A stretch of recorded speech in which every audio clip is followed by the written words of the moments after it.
I was going to say good morning. Sorry. Hello, everybody. How's everybody doing today on this beautiful day? I am actually using my new phone, so I don't know how the quality is going to be. It kind of looks dark for me. Maybe it's just my screen with the light. Oh, there. I'll lighten it up. Yeah, exactly. That's exactly what it was. Now I can see myself. I actually can see myself. It's not dark anymore. So really quickly here before the kids start popping inside the house as they are finishing school. So here is a little bit of a different way of thinking of yourself, of your health, of your body, of your weight reducing journey, whatever journey you are on, and whatever you are focusing on. So thinking of it from a child's perspective, as in, if your body, if you looked at your body and you thought of your body as a child, how would you treat it? How would you talk to it? What would you allow this child, this body of yours to do? So in other words, if your body is your child, would you keep that child in a crib all day and not allow that child to play and get the exercise it needs to get? Would you starve that child and not allow that child to eat when it wants to eat? Would you feed that child junk, or the sometime food as I like to refer to it? Would you feed it healthy food? What kind of food would you feed that child? Would you overfeed your child? We all know what can happen if you overfeed your child, right? Your body. How would you treat it? Right? I already said, like, how would you talk to it? By thinking of it as in the way of, would you educate your child and maybe remind your child? Because sometimes your child, your body, will ask you for certain things, will crave certain things because it wants it and it wants it now. And it says, Mom, I want those chips. Those chips are so good. I need them. I deserve them. And they're going to make me feel better. Now, how are you going to respond to that child, to that screaming child? The body, right? I keep reminding you because sometimes it can also take your mind to actual child, but I'm reminding you that here we're having a conversation about your body being your child. So if your child is crying and screaming and saying, give me those chips, what are you going to say? How are you going to talk to that child? Are you going to tell your child, no, stop, you're not having any chips because they're not good for you?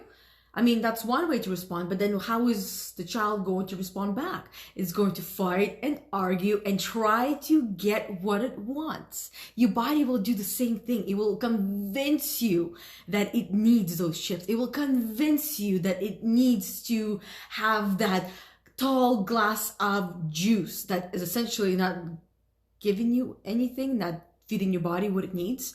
So it's going to convince you of things.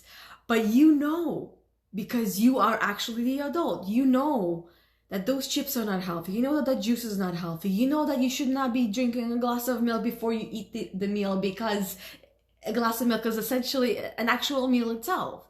So you know these things. So you also know that the child is going to fight and argue with you, the body.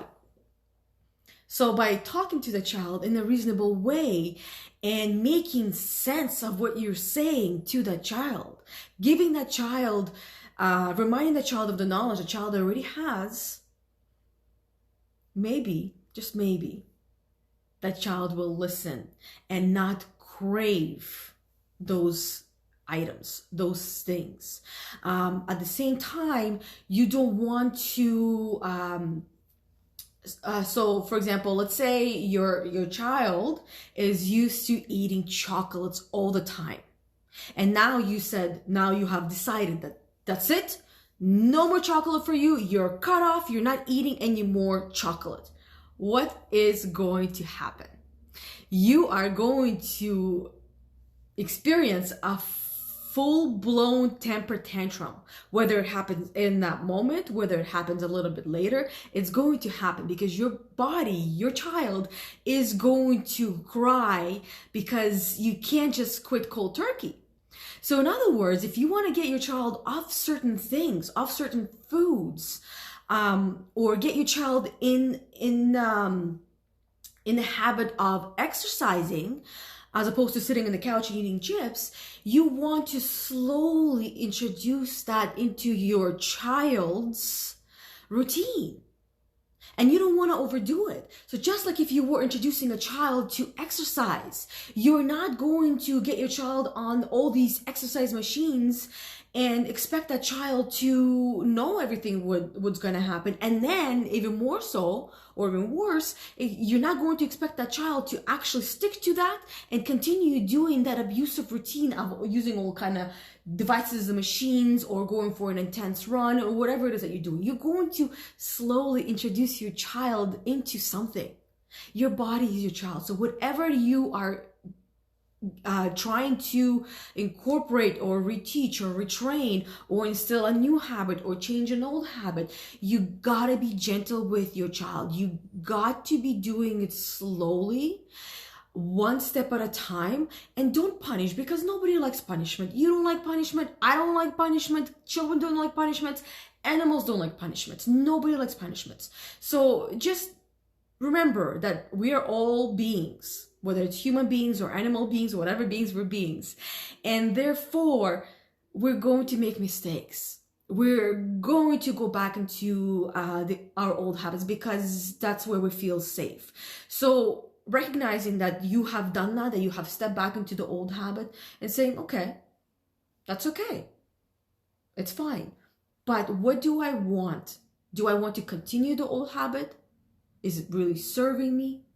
If so, how is it serving you? Right? And then what's another way of approaching the situation? What's another way of looking at it? What else can I do instead of what I was already doing? So one example I'll give you, and this is one of the biggest reasons why so many New Year's resolutions for weight loss fail, is because we decide that what we're going to do is we're going to cut out sugar. That's it. No more sugar this year. I'm going to be good. No more sugar. Guess what happens? Your child shows up and it throws a temper tantrum and says, no, I want sugar. I need sugar. Give me sugar, sugar, sugar. But instead of making it no more sugar, because that's very restricting, that's very limiting, and temper tantrum will show up, guaranteed. What if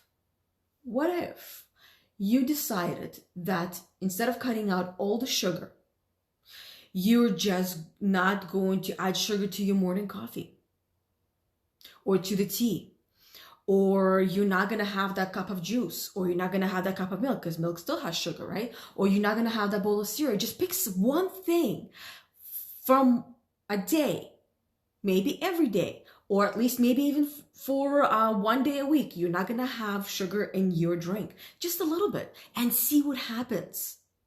Baby steps, guys. Baby steps. When a child is born, you are not going to expect it to run a marathon. That's exactly what is happening right now. Your body's your child. You cannot expect your child to run a marathon that it has not trained for. Train your body to drink the tea without the sugar, to drink the coffee without the sugar, to start your day with a different meal as opposed to cereal, whatever it is that you're starting with that you perhaps might not want to be starting with. Start with one thing and do one little thing throughout the week or a day, however you want to go. But at the end of the day, it's your choice, it's your decision. All of this is just information. You pick and choose whatever you want and however you want to do it. Just a little bit of tips and tricks and suggestions, like I said. But at the end of the day, you are the one that has all the answers. And I 100% believe that you have all those answers. I'm not here to give you the answers. I'm here to help you and perhaps guide you in the right direction. Or give you some kind of a direction, because some of us, I know I was one of those people that I had no direction when it came to what to do with my weight loss. I don't know if you guys know, but I I lost 32 pounds in 3 months, a couple of years ago. I think 2 or 3 years ago now. And honestly, I have not gained anything back since then. Why? It's because I found a lifestyle, and most importantly, I actually found the products that worked for me, that got me to my goal, and then I just continued to live that lifestyle that I incorporated when I started it, right?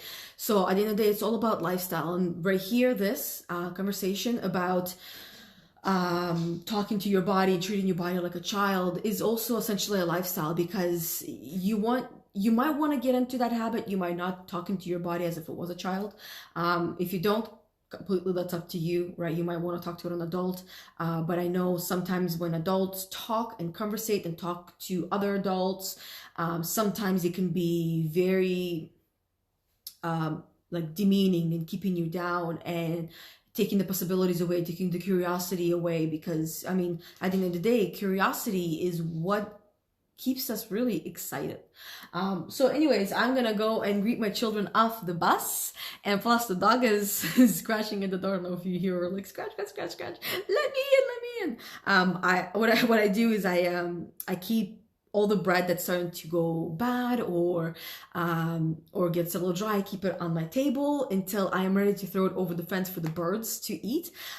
So this yesterday I did that. So this morning there was a whole bunch of birds on the other side of the fence, and of course Bahiti, our English Springer Spaniel puppy, she saw the birds through the back door, and she got super excited. So when there was second open the door, she ran out, and we have, I think, about like maybe 7 steps, and she literally just flew. This is when I wish I had the camera, but she literally went from the very top to the grass, and she flew right over the stairs. She does not need stairs, hence the Springer in the Springer Spaniel.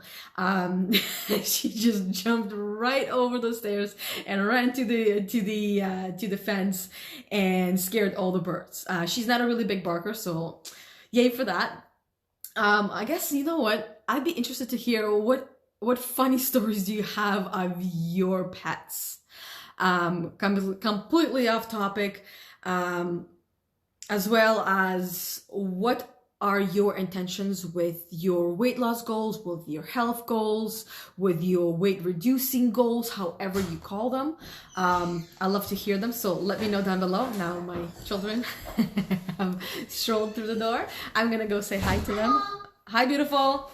And I will talk to you guys all later. Wait, I want to say hi. Where's your brother? He's over there. Quietly? Thank you for waiting for me. You're welcome. She just wants this one loves the video, the camera, and that's why I was trying to get off here before, because I know if she hears me talking, she'd be like, oh my god, I want to be on there, I want to be on here, and I want to see everyone. So here she is, wearing her what is it? Greatest mustard shirt. I told her, like, it looks good on her. The color matches her. Thank you. You're welcome. I'm mustard. You are mustard. Maxine. And where's your shirt, handsome? He's sad. Something happened to him at school. Can I tell Mom, Ethan? No. After? We'll have a conversation after. This is just between us and me and Ethan. Really? Anyways, Ethan is trying to wave. You can come in the camera and say hi. Where is he? There. Say hi. Hi. Hi. Okay. Anyways, I'm supposed to finish. hopefully that part did not make you dizzy spinning back and forth. But anyways, have a great the rest of your day, and I'll see you guys all tomorrow. Bye. Bye.